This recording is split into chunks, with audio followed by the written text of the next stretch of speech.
మీరు లేజీ కాదు. మీరు హర్ట్ అయ్యారు. బయటికి స్మైల్ చేస్తూ ఉన్నారు. కానీ లోపల బాధపడుతూ ఉన్నారు. బయటికి స్ట్రాంగ్‌గా కనిపిస్తున్నారు. కానీ మీ లోపల మీ హృదయం రెస్ట్ కోరుకుంటుంది. ఇది దేనివల్ల జరిగింది అంటే, ఎన్నో సంవత్సరాలుగా మీ లోపల ఉన్న పెయిన్‌ని, వౌండ్స్‌ని సప్రెస్ చేస్తూ ఉండడం వల్ల ఇలా జరుగుతుంది.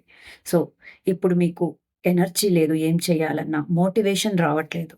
దీనికి కారణం హీలింగ్ జరగకపోవడమే. మీలో ఉన్న ఎమోషన్స్‌ని సప్రెస్ చేస్తూ దానిని అడ్రెస్ చేయకుండా వదిలేయడమే కారణం. సో, ఎప్పుడైతే మీరు హీలింగ్ ప్రాక్టీస్ చేస్తారో, మీ లోపల ఉన్న ఎమోషన్స్‌ని ఎక్స్‌పీరియన్స్ చేసి దానిని అడ్రెస్ చేస్తారో, రియల్ హీలింగ్ స్టార్ట్ అవుతుంది. ఆటోమేటిక్‌గా సెల్ఫ్ మోటివేషన్ వస్తుంది. మీలో ఉండే ఎనర్జీ, లోపల దాగి ఉన్న ఎనర్జీ మళ్ళీ మీకు సొంతమవుతుంది. మీరు ఏం చేయాలన్నా సెల్ఫ్ మోటివేటెడ్‌గా ముందుకు వెళ్ళగలుగుతారు.